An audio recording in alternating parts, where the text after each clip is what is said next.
for your students? All of them. All of them. So you know this scenario, at least probably. A student asks you a question, maybe it's during your teaching or after your teaching or somewhere during class. This student, maybe it's always the same student, asks you this question that you don't know the answer to. And you, whatever it is, I feel like I was that student when I was in school. I would be thinking, and I was like on topic, but then I'd ask a question that the teacher didn't know the answer to. And this happens to me too. Students ask a question and I don't know the answer, and there's this battle that happens in you right when that happens. And so we're going to talk about that battle, right? Like, what is that battle? Do you know it? Is this, are we strange that we're the only ones that have this? No? Okay, let's do it. Everybody does. So when you're asked that question, what is it inside you that happens? Well, first of all, probably there's the irritation that they're distracting your lecture. So for time efficiency, you don't always want to address it, but there's got to be some kind of way to address it that encourages the learning, because they're curious. Usually it's some kind of, you've said something that struck something that they've become curious about, and we want that. We want our students to have that. So how do you get past it? But then there's also those moments when they say something that you just don't know. And so does it bring up fear inside you? Or does it bring up maybe some pride? Or do you feel the temptation to ignore it, which in lectures that might be? But what if it's not during a lecture? What if it's just some student coming up to you asking something that you don't know? Or do you just admit, like, I don't know that, let's discover that? Or do you try and pass it off and then find the answer and then tell them later? Yeah, maybe it makes you afraid. Maybe you have that pride battle going on. Yeah. So this really depends on if you're the kind of teacher who wants to look like and feel like you have all the answers, or if you're okay not having all of the answers. And maybe that connects to the pride, because I know there's a part of me that really likes being the person who has the answers to their questions. And that's there's a place for that, but I think there's also a very good and easy place for not having the answers. Like, why do we have to feel like we have the answers? I think some of it might be too, as a student, like when I was a kid, thinking that my professors knew what it was, or the teachers knew it. Like, that's why they're the teacher, because they're there to pass on their knowledge. And so there's that moment when you become a teacher. Like, I remember I had that moment my first day standing at the door of my classroom being like, and I'm playing teacher, but I'm really the teacher. And so trying to like fulfill that idea of teacher in your mind. So maybe it's even that, like, you've got that idea and you want to live into that and be that expert. Yeah. And so maybe that, like, what we're bringing up today is possibly changing the idea of what we think a teacher is. Mm-hmm. And maybe instead of being the person with all the answers, you're the first questioner.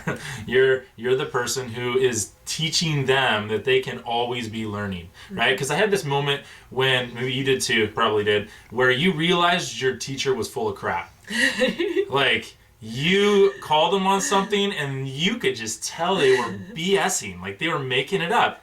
And then there was that moment, and I've analyzed those moments, is when I realized the teacher was BSing, it called into question everything else they said was true. Mm-hmm. And I realized, like, wait a second, you're rocking my whole world right now by pretending. Mm-hmm. And what else were you pretending on that I didn't know you were pretending on? Mm-hmm. And so I, as a teacher, when I started seeing that, like, I remember one was a teacher was trying to tell me that it was a question on a test about buffalo. What's the plural of buffalo, or plural of bison, or something? And the answer was right there in the book. It said bison or buffalo, whatever it was. I don't remember. It didn't matter. But what mattered to me, what stuck out more, was that the teacher, when I showed them what it said in the book, they said it was still wrong. And I'm like, it says right here. And they just wouldn't admit it. It was a pride thing, and I called them on it, and it bugged the crap out of me. And so I resolved as a teacher, and it took me a long time because I still have like total pride issues, that when a student brings up something that I don't know the answer to, I say I don't know the answer. Because then they know when I actually do know the answers.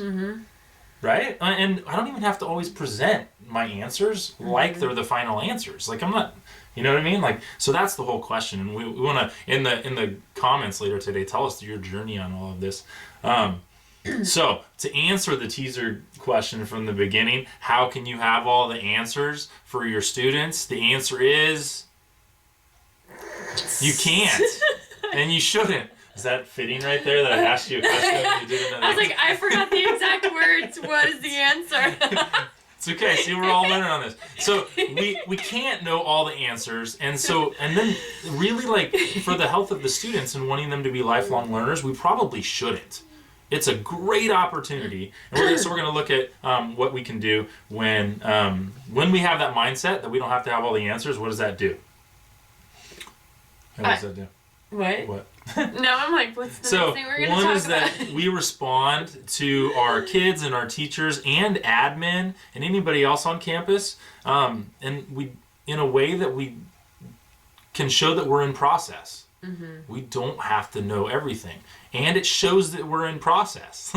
That's the thing about people who say they know everything, is, are they still growing? And by showing that you don't know everything, you can show that you're always growing and that you care to grow and that you're always improving. And that's a great way to look. And that it's important, and then it inspires them to know that they can keep learning too. Also, there's the idea of, if there's a student that knows an answer, to be able to compliment them and praise them on knowing the answer. I remember there's this story back when I was student teaching. I needed to cover a classroom until a substitute came, and they were doing calendar time. It was in kindergarten, and the substitute came, and it came to naming the season, and the substitute changed it to winter, and the kids were all like, no, winter doesn't start till December 21st. And the teacher was like, no, it's cold and it's December, it's winter. And the kids just kept saying, like, multiple kids kept saying the date. So I was How old are these kids again? They're kindergarten. So I'm sitting there thinking, like, why is this substitute having such a hard time with saying, like, oh, really? You guys seem to know the date. Has your teacher talked to you about when winter starts? Wow, I just learned something. Okay, now moving on. But instead, she just sat there while they were arguing with her because they knew the precise date, and she just refused to let the kids be right. Wow. Or to even, that they had an idea that, So, like, what could that teacher have done? And I've done this with my middle schoolers. I'll say, really? I thought it was this. Maybe I'm wrong. Look it up. Well, kindergartners couldn't, but I was doing middle school, and I'd say, okay, you look it up. You have permission to use your phone. Go ahead, look that up. And so then all of a sudden they are the teacher, and you learn more when you're the teacher and when you're the expert, and when you got to, like, oh, I know something the teacher doesn't know. Like, maybe I know. And so they're engaged, and all the other students are engaged too. Wait, this might be a moment that we knew something teacher. And, like, you can build those moments up all the time and never have to look like you're the answer man. But then they trust when you are teaching them facts and things, that what you really are saying is what you really know, because you are the type of person that will search it out and make sure you know the right answers and discover more as you go.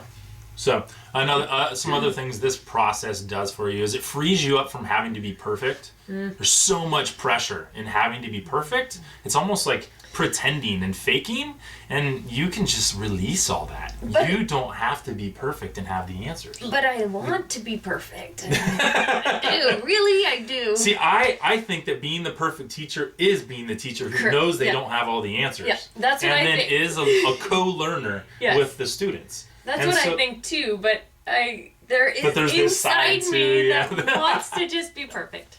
That'd be fun. Yeah, that would be great.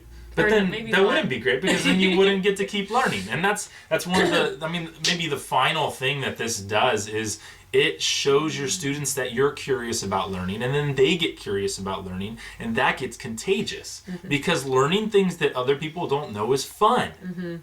And learning things that other people do know is fun. Like, it's the learning process that is fun. And if they just sit there and listen to answers, that's not fun. So let's make it a learning process. So our conversation for the day, what is it for today? Our conversation for the day for you guys to share with us is... Because we're learning together, right? Is there something that you do? Because I'm sure there's some of you that are watching this going, well, duh, like this is so easy for me. It's second nature.